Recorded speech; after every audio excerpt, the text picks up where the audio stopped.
Learning and development is no longer and can no longer be a training function. It is a business driver. You're in learning and development, but are you leading? Because if you're waiting for permission, you're already behind. And let's face it, learning and development professionals are some of the most strategic thinkers within the organization. We know how people learn. We know what it takes to build the skills to make people successful for where the business is going. But when there are crucial big business decisions being made, we are often left on the sidelines. We're brought in at the end of the process, not the beginning. And then we're handed the request, expected to execute, instead of people engaging with us to ask, is training even the right solution? And I do not say this to knock L&D at all, because it's not that we're not extremely valuable. It's that we haven't positioned ourselves as those strategic partners brought in with decision makers as the big decisions are being made. So we're going to talk about why leadership in learning and development is not optional. And we're going to go through what is keeping us stuck in support mode. And most importantly, we're going to look at what it really looks like to step up and be the leaders we know we are. And I do not mean waiting for someone to promote you to the head of learning and development, because leadership is not about a title. It is about impact and influence and taking ownership of the role you play in shaping organizations and leading them towards success. To look ahead, we need to look backwards first. So let's look at the evolution of learning and development. And I want to take you back in time. I want to take you back in time to 1975. Picture this, a boardroom full of people wearing suits and the learning and development person sitting on the side taking notes. And the other business leaders, the CEO, maybe the chief operating officer, they're saying, okay, we need this training. The learning and development person diligently taking their notes and walks away to go and execute, thinking to themselves, I don't think this is the right thing, but I'll just deliver this training. Fast forward 50 years and we are still stuck in this support role. We are still taking orders. We nod, we build the program, and we hope it works. And if we push back and we try to dig deeper, we are often met with resistance. Just give us the course, they say. And that is the problem. Learning and development was built on reactivity. The frameworks and tools we're still using today were built 50 years ago for a world that just simply doesn't exist. They were built for once-off training, for a training event. They were not built for the learning we need today, which is agile, embedded into everything and every task that people are doing. Yet we are still using them as the gospel. Things like ADDIE, Kirkpatrick, Bloom's taxonomy, even though business needs have evolved. Businesses do not need training. They need skills. They need talent pipelines. And they need workforce readiness. And if we cannot deliver on that, we are still acting like a fulfillment service and not a business critical function. And here is why this is urgent. AI is already taking over pieces of our work that is all about execution. If our value is in designing, training, and curating content, AI is already doing that. And it's doing it faster, more efficiently, and more scalable. But what it cannot do is understand the business context, predict future talent needs, or influence decision-making at a strategic level. So this is where we either step up or get left behind. Let's move on to part 2. Why leadership is not about a title. Let's clear something up straight away. Leadership is not about a title. I do not care what your email signature says, whether you are the Chief Learning Officer or the Learning and Development Administrator. It does not matter. Leadership is not something you wait for. It is something you step into. But many L&D professionals that I speak to don't see it this way. Too often we think, well, I'm not in the C-suite.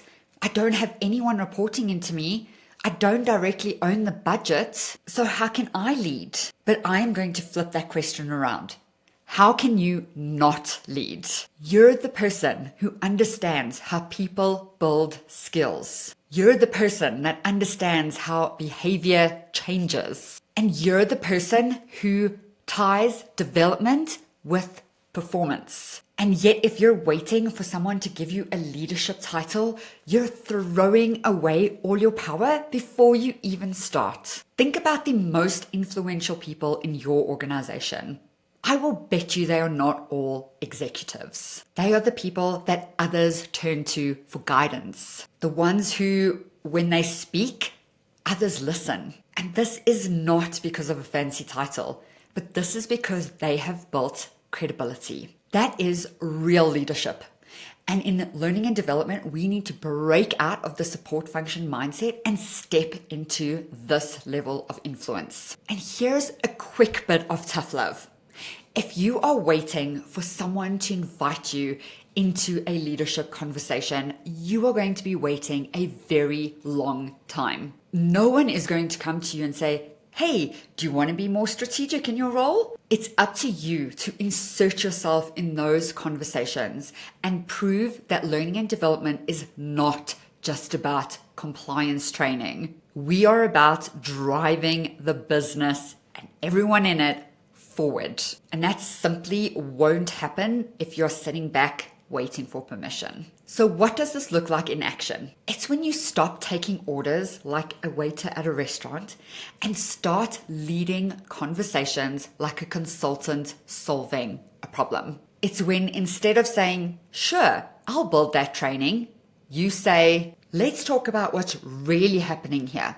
What is the business problem we're trying to solve for? And it's when you start speaking in terms of business impact instead of learning outcomes. And so many of us still see ourselves as a service provider. So let's now talk about what it looks like to be that strategic partner and the mindset that might just be holding you back. So part 3 is all about the risks of staying in a support function mindset. And here I'm going to be brutally honest with you. If we keep playing small, we will always be seen as that. And if we don't start acting like a critical business function, we will always be seen as a nice to have. And you know what happens to nice to haves when the budget gets tight? They disappear. How many times have you seen learning and development budgets get slashed whenever there is a downturn? Or entire teams get pushed out of the organization. And this is not because L&D is not valuable. It's because we haven't done a great job at showing why we are absolutely indispensable. We haven't positioned ourselves as business critical like finance has, or sales, or operations. And that is not just a budget issue. That is a credibility issue. When we are constantly waiting for someone to tell us what to do, we don't get taken seriously. And that is so frustrating. And not just for us, but also for the business. Think about the last time you designed some training that you just knew was not going to work, but you did it anyway because that's what the business leaders asked of you. And they asked that of you because you were not involved in that original conversation. And I bet if you were, you would have come up with a much better solution for them. We get stuck in delivering what people think they need instead of being those strategic partners and delivering what they actually need. And here is the hardest truth. Every time we say yes to ineffective training without questioning it, we reinforce people's perceptions that we are just a reactive training department and that we are here to just execute. And the longer we stay in this mindset, the harder it's going to be to get out of it and step up as leaders. So how do we turn this around? It starts with understanding the psychology of leadership, because leadership isn't about telling people what to do. It's about getting people to follow you. So this leads us into part 4. We're going to discuss the psychology of leadership and why people follow you. Leadership is not at all about what you know. It is about getting people to buy into your vision, because you could be the smartest L&D person in the world, but if no one believes you, if no one wants to follow you, you're just talking. So why do people follow some leaders and not others? It boils down to a few things. The first one being trust. People don't follow who they don't trust.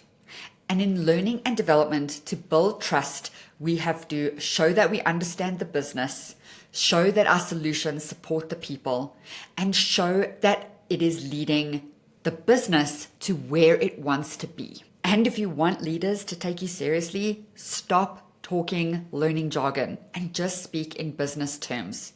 We talk about metrics or business objectives. Think about it like this. This was quite eye-opening for me. When a CFO, a chief financial officer, talks about the budget, they do not talk about how many spreadsheets they created or how many hours they spend forecasting. They talk about cost saving, revenue impact, and profitability. And learning and development needs to do the same. Instead of saying we trained 500 people this quarter, you can say we reduced time to competence by 30%, leading to a 500K increase in productivity. That shift in language builds trust because it shows that you understand what matters to them. The second big one is credibility. And you build credibility through consistently adding value. And this is not just delivering training programs. It is by bringing insights that help the business succeed. When a leader is trying to solve a performance issue, you are the one that steps up with data and insights to help them see a solution. But credibility is not built overnight. It happens over time, and it starts with self-awareness, consistency, and an immense sense of emotional intelligence. Let's start with self-awareness.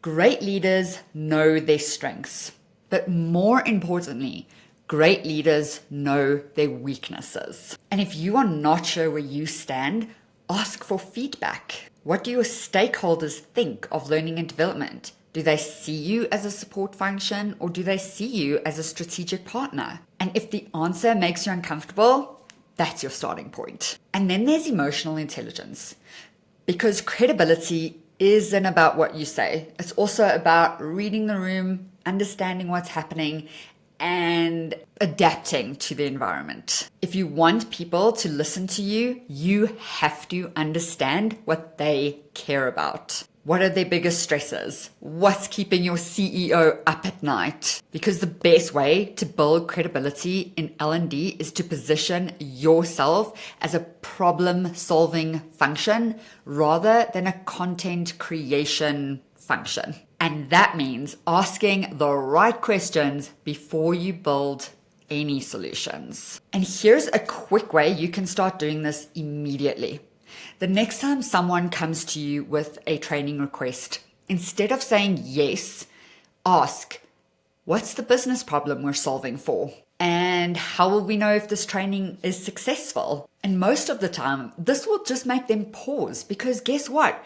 They haven't thought about that. And that pause is where credibility is built, because now you're guiding the conversation and not just taking the order. And finally, influence. Influence is not about a title. It is about being able to change minds and drive action. action. It is about knowing how to frame ideas in a way that makes sense to your audience. And if you want to lead, you need to show people why your ideas matter and why developing in training isn't just a nice to have, but it is a business necessity. And this is where psychology plays a huge part. Research shows that people are far more bought into an idea if they feel a sense of ownership. So instead of pushing learning or training to your people, co-create it with them. Bring them into the process. Ask them,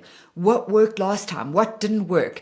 If you could make the best training ever, what would it look like? And then most importantly, what will your people be able to do differently, feel differently, think differently after this learning solution has happened? They are then emotionally invested in it succeeding. Okay, so how do we take all of this and actually drive impact in our organization?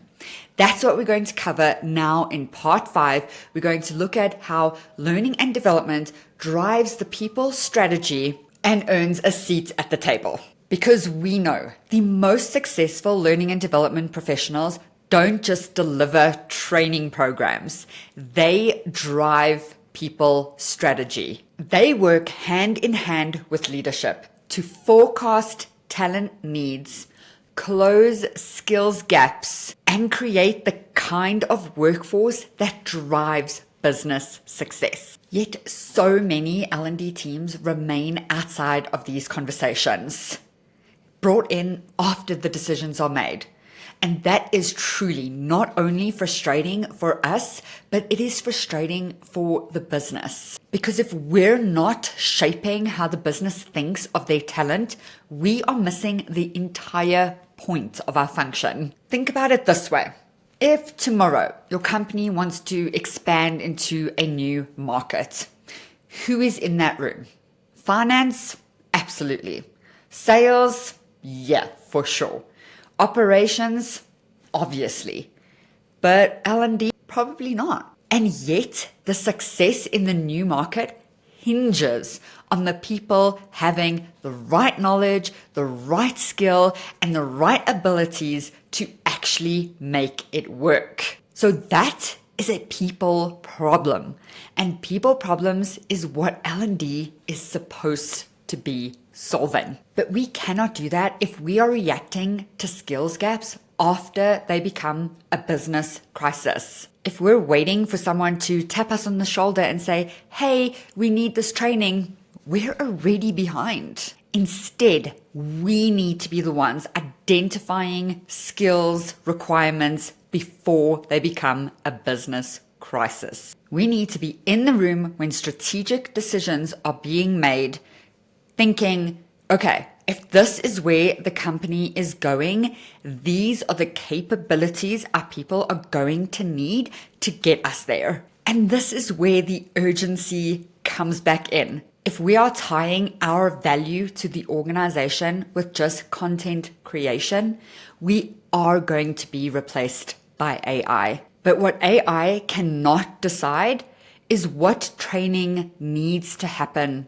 in the first place. It cannot predict future workforce trends. It cannot align learning with the company's long-term vision. And that, my friends, is where we make ourselves irreplaceable. So how do we shift from being these reactive order takers to being these business critical partners? And if you've been here before, you know I like to get super practical. So I want to take you through 3 things that you can do immediately to step into that next level. The first one is understanding business strategy.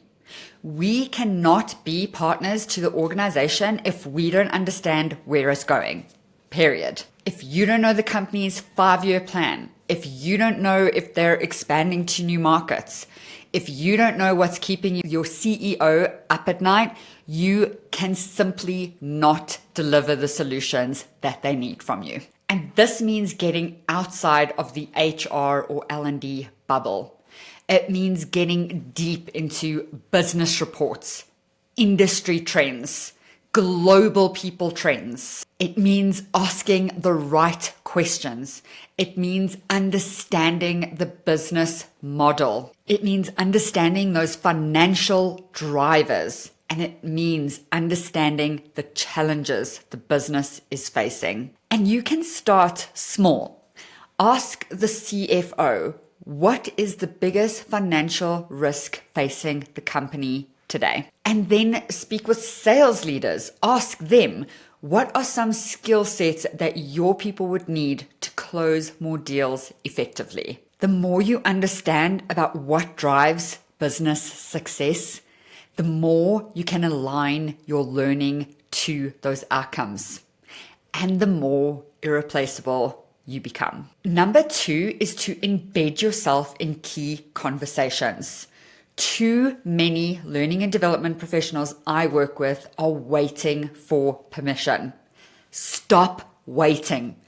Find ways to get into those conversations. If there is a workforce planning meeting, ask to be in the room. If department leaders are discussing performance issues, ask to be in the room. And even if you're not explicitly invited, find ways where you can add value so that they want you in that room. For example, instead of waiting for an executive to come to you with the typical training request, flip the script. Go to them and say something like, I've noticed that employee turnover is particularly high in this one department, and I believe that training for first-time managers would reduce this. Can we talk about how we could address that proactively? Now, you're not taking orders, you're leading. And the third thing you can do is to drive proactive workforce planning.